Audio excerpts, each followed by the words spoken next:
এই গাইস, তোমরা কেমন আছো? আশা করি সবাই ভালো আছো। আর তোমাদের ভালোবাসে আমিও খুব ভালো আছি। তো আজকে ভিডিওটা কী নিয়ে হতে চলেছে এবং কেমন হতে চলেছে, নাটকটার কী নিয়ে কেমন কি হয়েছে, এটাই আমরা তুলে ধরবো ভিডিওটার মাধ্যমে। তো বেশি না বকে আজকে ভিডিওটা চলো শুরু করা যাক। ভিডিওর শুরুতেই দেখানো হয় যে টনি রিয়াজকে মারতে যায় এবং টনি কি রিয়াজকে মেরে দিয়েছে। এই ভিডিওটা কী নিয়ে হয়েছে এটাই তোমাদের সামনে তুলে ধরবো। তো রিয়াজ ভয় পেয়ে গিয়েছে যে কেন আমাকে মারতে আসলো এবং কী কারণে আমাকে মারতে আসলো। তারপর টনি তো কান্নাই, মানে ওর ভালোবাসার মানুষ ধোকা দিয়েছে এর কারণে। তারপরে রিয়াজ তো ভয় পেয়ে যায় যে কী এমন হলো তার জন্য আমাকে করলো। তারপরে সালমাও তো অনেকটা ভয় পেয়ে যায় যে এইভাবে দেখো সালমা কীভাবে তাকিয়ে আছে।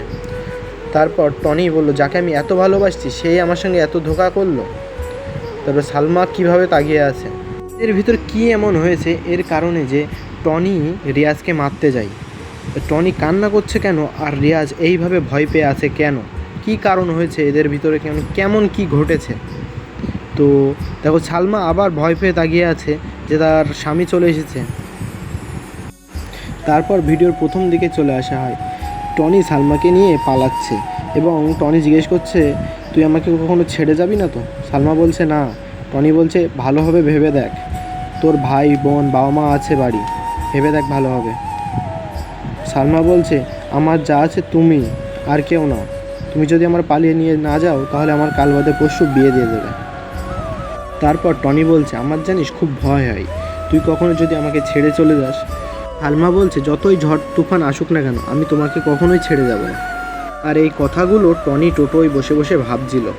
ভাবতে ভাবতে কখন যে তার বাড়ি চলে এসেছে সে নিজেও বুঝতে পারেনি। তখনই টোটো চালক ডেকে উঠে বলল ভাই তোমাদের বাড়ি চলে এসেছে, তুমি নেমে যাও। তারপর টনি বলল, চমকে উঠে বলল চলে এসেছি। এই বলে টনি টোটো থেকে নেমে তার পাওনা টাকাটা দিয়ে দিল। তারপর টনি বাড়ি চলে আসে। তার মা উঠোন ঝাড় দিচ্ছিল, টনিকে দেখে খুব খুশি হলো। বলল মধু তোকে আমি কল দিয়েছি তাও তুই তো কল তুললি না। বলল তুই কেমন আছিস, কি খেয়েছিস, তোর তো মুখ ফুক সব শুকিয়ে গিয়েছে। টনি এই কথাগুলো শুনে কেঁদে উঠল, কান্না করে তার মাকে জড়িয়ে ধরে তারপর তার মা জিজ্ঞেস করছে মধু কাঁদছিস কেন? বলছে মা তোমাদের অনেক দিন দেখিনি তো এই কারণে আমি কান্না করছি। তারপরে টনির মা বলল যে চল এবার তুই ঘরে চল, ঘরে গিয়ে বসবি। তার কিছুদিন পর টনিরা সবাই মিলে একসঙ্গে খাচ্ছিল। তারপরে টনির মা বলছে বাবু তোর জন্যই ভালো হবে, তুই যেটা পছন্দ করিস সেটা রান্না করেছি। টনির আব্বা বলল টনি তুই বৌমাকে বাড়ি নে, বৌমার তো পরীক্ষা শেষ হয়ে গিয়েছে। টনির কথাটা শুনেই বলল থাক ওর আর নিয়ে আসতে হবে না, বলেই টনি ওখান থেকে খাবার ছেড়ে উঠে চলে গেল। তারপর টনির মা বলল কী হয়েছে বাবু, কী হয়েছে? তারপর কিছুক্ষণ পরে টনির মা টনির ঘরে গিয়ে বলছে বাবু কী হয়েছে বল, আমি তো তোর মা। তারপর টনি তার মার জড়িয়ে কান্না করছে। কান্না করতে করতে বলল মা তোমার বৌমা আর আমার নেই। পরের দিন সকালে টনির মা আর টনির বাপ বলকা করছে বৌমাকে নিয়ে আসতে হবে। এই বলে নিয়ে আসতে যাচ্ছে, সেই সময় টনি গেটে বলছে আব্বা কোথায় যাচ্ছ? তারপর বলে বৌমাকে আমি আনতে যাচ্ছি, আজ যেন ঝগড়া ঝামেলা করবি না, ঠিক আছে? বলছে না না থাক আব্বা আনতে হবে না। তারপর বলছে সত্য বিয়ে করেছে বৌমা আনবে না। এই বলে তার টনির আব্বা চলে গেল। টনি তার আব্বাকে আটকাতে পারলো না। তারপর টনির আব্বা চলে গেল তার টনির শ্বশুর বাড়ি। এদিকে সালমা রিয়াজের সাথে আছে, এখন সালমা চুল শুকাচ্ছে। তারপরে সালমার ফোনে একটি কল আসলো। কল আসার সাথে সাথে সালমা কলটা রিসিভ করলো। রিসিভ করে দেখে তার মা কল দিয়েছে। সালমার মা বলছে কোথায় তুই, কোথায় গিয়েছিস এখন? বলছে তুমি কি জানো না আমি এখন স্কুলে রেজাল্ট নিতে এসেছি। বলছে এই দেখ তোর শ্বশুর এসেছে তোকে নিতে। তারপর সালমা বলছে তুমি বলে দাও আমি যাব না, আমি আর ওর ভাত খাবো না। সালমার মা বলছে এসব আমি বলতে পারবো না, তুই এসে বল। তারপর টনির আব্বা ফোনটা নিয়ে বলছে বৌমা তুমি এখন কোথায় আছো, তাড়াতাড়ি আসো, তোমাকে নিতে এসেছি আমি। তুই তো বাড়ি চলে এসেছে, তাড়াতাড়ি আসো বাড়ি, তোমাকে নিয়ে তাই আমি বাড়ি যাব। এই বলল টনির আব্বা। তারপর সালমা বলছে আমি যাব না, আমি আর টনির ভাত খাবো না, তুমি বাড়ি চলে যাও। তারপর টনির আব্বা বলছে এ কি মা এসব কথা কেউ কি বলে? স্বামী স্ত্রীর ভিতরে একটু অর্ধেক ঝামেলা হতেই থাকে, তাই বলে কি এমন বলবে তুমি? টনি যদি কিছু বলে থাকে তাহলে আমার সাথে বলো, ওর মেরে হাত পা ভেঙে দেবো। সালমা বলল ও আর কি বলবে, যে স্বামী স্ত্রীর শখ আহ্লাদ না পূরণ করতে পারে সে স্বামীর ঘর আমি করব না। তারপর বলছে ডিভোর্স পেপার পাঠিয়ে দেব, তোমার ছেলেকে সৈকত দিতে বলবে বলে আরও অনেক কিছু গালিগালা দিয়ে ফোনটা রেখে দেয়। তারপর টনির আব্বা বলছে বোন কলটা মনে হয় কেটে গেল, তুমি আরেকবার ধরিয়ে দাও। তারপরে সালমার মা বলছে ভাই যতক্ষণে মেয়ে যেতে যাচ্ছে না তাহলে জোর করার কোনো দরকার নেই, ছাড়াছাড়ি করিয়ে দিলেই তো হয়। তারপরে ওদের গ্রামের মোড়ল বলছে কেন মেয়ের কি অভাব আছে নাকি, ওর থেকে ভালো মেয়ের সাথে ছেলের বিয়ে দিয়ে দেবো, চল বাড়ি চল। তারপর সালমার মা বলছে ভালো মেয়ের সাথে বিয়ে দেবে, ওই ভিখারি বাড়ি কেউ মেয়ে দেবে না। তার কিছুদিন পরে সালমা হঠাৎ বমি করছে, এটাই ভিডিওতে দেখানো হয়েছে। তারপরে তার পাশের ভাবি বলছে এনে গামছাটা নিয়ে মুখটা মুছে নে, অকাজ করার সময় তো কিছু মনে থাকে না। তারপর ঘরে গিয়ে তার ভাবি বলছে আমার মন চাচ্ছে তোর এখন গলা টিপে মেরে দিই। এই বলে তার ভাবি তার দিকে কীভাবে তাকিয়ে আছে আর দাঁত খিঁচোচ্ছে, আর সালমা সেই সময় কান্না করছে ওই কথাগুলো শুনে। তারপর বলছে এই নে তুই ফোন করে দেখ কি বলে সে। সালমা তার রিয়াজের কাছে কল করে বলছে যে আমি প্রেগনেন্ট। তারপরে বলছে কি তুমি কি আমার সাথে মজা করছো, আর এই সব কথাগুলো তার ভাবি শুনছিল। তারপরে সালমা বলে কেন তুমি খুশি হওনি? তারপর রিয়াজ বলছে এগুলো কি খুশি হওয়ার খবর? তারপর রিয়াজ বলছে আমি টাকা পাঠিয়ে দিচ্ছি, তুমি ভালো একটা ডাক্তার দেখিয়ে বাচ্চাটাকে নষ্ট করে ফেলো। তাহলে নষ্ট করে ফেলবো এই বলে সালমা চমকে ওঠে।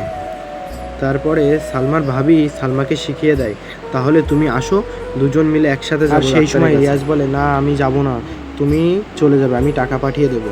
তারপর সালমার ভাবি সালমাকে বলছে তারপর মনে হয় যে তোকে বিয়ে করবে। এই কথা শুনে সালমা কান্না করছে। তার পরের দিন সালমা তার মামার বাড়ি এসে ডাক্তারের কাছে আসে। ডাক্তারের কাছে এসে তার একটা মেয়ের সাথে পরিচয় হয়। সেই মেয়েটি জিজ্ঞেস করে যে তোমার স্বামী আসেনি? বলছে না আমার স্বামী ব্যস্ত আছে, সালমা বলল এটা।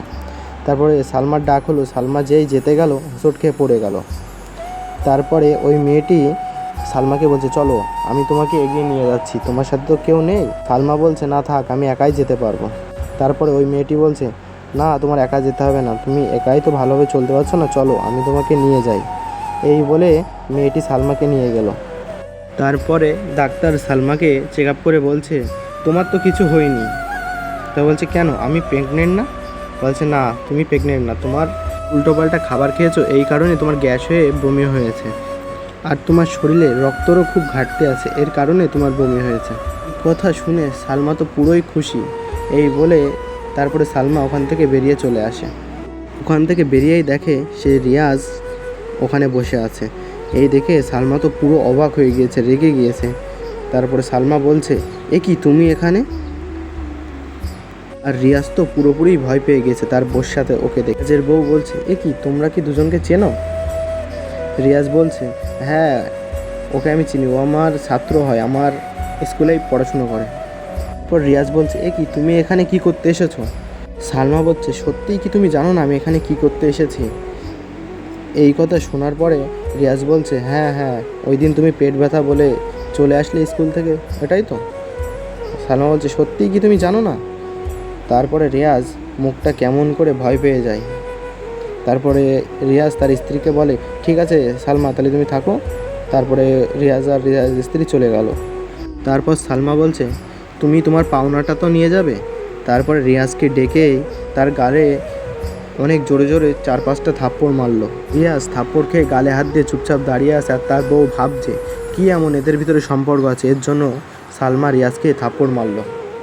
এই দেখে রিয়াজের বউ তো অবাক। তারপর বাড়ি এসে সালমা তার ভাবির কাছে কান্না করছে, বলছে ভাবি ও আমি কি বড় ভুল কাজ করেছি, স্বামীকেও হারালাম এদিকে একেও হারালাম, এই বলে কান্না করছে। তারপরে সালমা বলছে ভাবি আমার সব শেষ হয়ে গিয়েছে, আমি সব শেষ করে ফেলেছি, আমি খুব পাপী। তারপরে ওর ভাই বলছে না রে কিচ্ছু শেষ হয়নি, টনিকে সব কিছু বুঝিয়ে বললেই টনি সব কিছু মেনে নেবে। বলছে না আমি ওকে খুব অত্যাচার করেছি, আর ওর মা আমার নিজের মেয়ের মতো দেখতো। তারপর বলছে দাঁড়া আমি টনিকে কল করে বলছি। যেই কল করতে গেল একজনকে ডাকলো, তা সেই ডাকলো বলে সালমার ভাবি কে তাই দেখতে গেল। দেখতে গিয়ে দেখে যে একটি ডেলিভারি বয় ডেলিভারি দিতে এসেছে। ডেলিভারি বয় বলছে যে সালমার নামে পার্সেল আছে। সালমা কোথায়? সালমাকে ডাকো। তারপরে ওর ভাবি সালমাকে ডাকলো, ডেকে বলছে সালমা তোর নামে পার্সেল আছে। পার্সেলটা নিতে গিয়ে সই করলো, সই করে পার্সেলটা নিয়ে নিল। পার্সেলটা খুলেই দেখে যে তার ভিতরে কিছু কাগজপত্র আছে। কাগজপত্রটা পড়তেই যে বুঝতে পারা গেল ওর ভিতরে ওর বরের চিঠি ছিল এবং ডিভোর্স পেপারও ছিল। চিঠিটা পড়ে দেখে যে তার স্বামী তার নিজেই স্ত্রীকেই ডিভোর্স পেপার পাঠিয়ে দিয়েছে, আর তার যে শখের গয়নাটা ছিল সেই গয়নাটাও পাঠিয়ে দিয়েছে। এর জন্য কোনোদিন দুই নৌকায় পা দিয়ে চলতে নেই। ধন্যবাদ। দেখা হচ্ছে আবার নেক্সট ভিডিওতে।